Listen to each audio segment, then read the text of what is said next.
मध घ्या मध, ओरिजिनल गावरान मध। मित्रांनो नमस्कार, मी सध्या मोरगाव जेजुरी या मार्गावर आहे आणि हे जे जोडपं आहे हे मध विकताय। तर मित्रांनो या जोडप्याचा उदरनिर्वाह या मध विक्रीतूनच होतोय। तर आपल्यासोबत जे तरुण आहेत त्यांचं शिक्षण MA झालं आहे विशेष म्हणजे, आणि ते उच्च शिक्षित असूनही आज या ठिकाणी या रस्त्यावर मध विक्री करताय। त्यांच्यासोबत आपण चर्चा करू आणि खरा मध कसा ओळखायचा आणि मधाचे गुणधर्म काय आहेत हे आपण जाणून घेऊ। दादा नमस्कार, आपलं स्वागत आहे। आपला परिचय द्या। मी प्रमोद फुमरास काळे, राहणार गुळूंचे। माझे MA शिक्षण झाले। मी मध व्यवसाय करत आहे। मध हे खोकल्यासाठी, पचनक्रियासाठी, औषध मिक्स करून खाण्यासाठी पण मध वापरले जातात। देवाची पाकळणी असेल त्याला मध ओरिजिनल लागतं। ओरिजिनल मध ओळखण्यासाठी पहिल्यांदा मध घ्यायचं आणि पाण्यामध्ये टाकायचं। ते सरळ तळात गेलं तरच ओरिजिनल बनायचं सर। ड्रेसवर टाकलं आणि ते सरळ वगळून गेलं तर ओरिजिनल बनायचं। आणि मधाची धार लागली पाहिजे सर, ते तारेसारखं तुटलं नाही पाहिजे। असं घेतलं तर धार लागते बघा। हे ओरिजिनल मध सर गेले 3-4 वर्ष माझे पप्पा करत आहेत।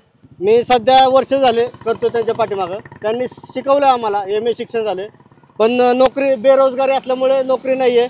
त्यामुळे रानावनात फिरून आम्ही मध व्यवसाय करत आहे। मध गोळा करतो आणि ढोळीमला आहे, मोरगाव जेजुरी रस्त्यावर ढोळीमला आहे, तिथं आम्ही मध विकण्यासाठी येतो। 300 रुपये पावशेरने विकतो। किलो घेतलं तर कमी जास्त करून देतो आम्ही। 10-12 किलो मध आणतो सर। आम्ही सकाळी 7ला निघतो सर, रानात फिरतो। झाडावर असले ते पायचे, चढायचे वर, कात्री असते आपली झाडे छाटण्याची, ते कात्री घ्यायची त्यानंतर आणि ते मध पोळे काढतो आम्ही त्यांना टेस्ट करायला देतो सर। ते खाल्ल्यानंतर घेतात गिराईक लोक, त्यांना कळतं की ओरिजिनल काय आहे डुप्लिकेट काय आहे ते। रुपाली प्रमोद काळे। आपलं शिक्षण काय झालंय? 12वी। तुमच्या पतीचं शिक्षण MA झालंय, तुम्हाला असं वाटत असेल ना काहीतरी नोकरी वगैरे करावं म्हणून? वाटते ना, पण नोकरी लागतच नाही, त्यामुळे ह्या व्यवसाय आमचा उदरनिर्वाह करण्यासाठी करतो आम्ही। हा, लहान मुली आहेत ना 2, त्यांच्यासाठी 4 पैसे गोळा होतील, त्यामुळे आम्ही ही मधाचा व्यवसाय करतो।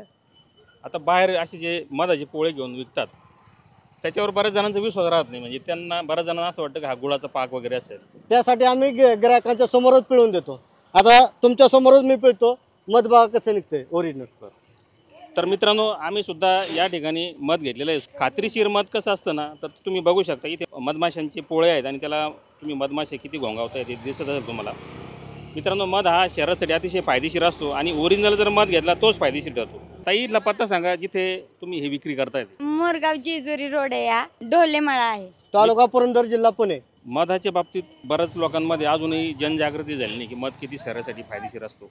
मधाचे खूप फायदे आहेत। गरम पाण्यात आहे का नाही मध टाकून प्यावा, त्याने आहे का नाही आपल्या पोटाची जी चरबी बाहेर आलेली असते ती कमी होते। परत वजनासाठी पण खूप छान आहे, आयुर्वेदिक आहे। खोकल्यासाठी हा चांगला आहे मध। पायांना जर भेगा पडलेला असते त्याचे हे मधाचे मेन करायचे, त्याला तू उकळून आहे का नाही ते पायाला लावायचे, त्यांनी पायाचे भेगा पण चांगले होतात। दादा आता तुम्ही MA शिक्षण झाले, तुमचं नोकरीसाठी प्रयत्न केले, परंतु अचानक तुम्ही मध विक्रीकडे कसं काय वळालात? बाकीचे इतर व्यवसाय होते तुमच्यासाठी? मध व्यवसायात भांडवल काहीच लागत नाही आहे सर, फक्त मेहनत लागते।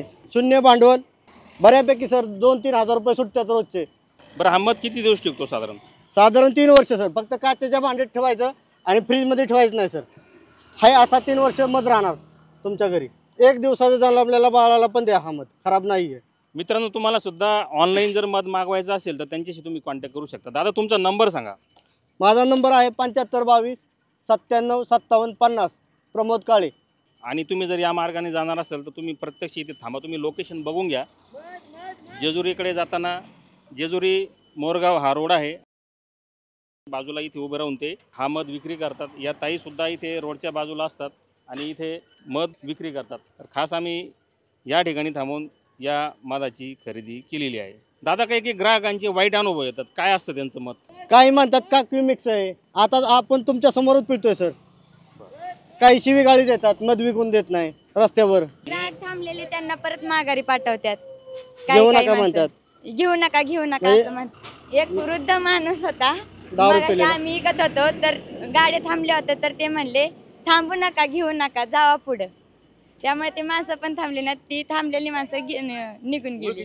नाही ना, अनोळखी होते। हा, असे भरपूर लोक त्रास देतात सर। व्हाईट आहे तो ताजा मध आहे सर, म्हणजे 7-8 दिवसापूर्वीचा, आणि हा पिवळा कलरचा आहे तो जुना मध आहे। खाण्यात दोन्हीची टेस्ट एकसारखीच लागते सर, फक्त कलर चेंज होत जातो। धन्यवाद. तर मित्रांनो, चांगला मध कसा ओळखायचा याची माहिती तर आपण घेतलेलीच आहे, परंतु तुम्ही जर मोरगाव ते जेजुरी या मार्गाने जाणार असाल तर या ठिकाणी अवश्य थांबा आणि तुमच्या समोर तुम्ही समोर लाईव्ह बघू शकता, इथे मध पिळून देत आहे आणि हा ताजा मध आपण घरी घेऊन जाऊ शकता. जवळपास 3 वर्षापर्यंत हा मध टिकतो. मार्केटमध्ये आपल्याला अनेक बॉटल्स दिसतील, परंतु त्याची खात्री कोणी देऊ शकत नाही, परंतु हा अतिशय खात्रीशीर मध आहे. समोर त्यांचा नंबर दिलेलाच आहे, त्यावर तुम्ही कॉन्टॅक्ट करा आणि या दादांशी संपर्क साधून हा मध तुम्ही मागून घ्या. धन्यवाद.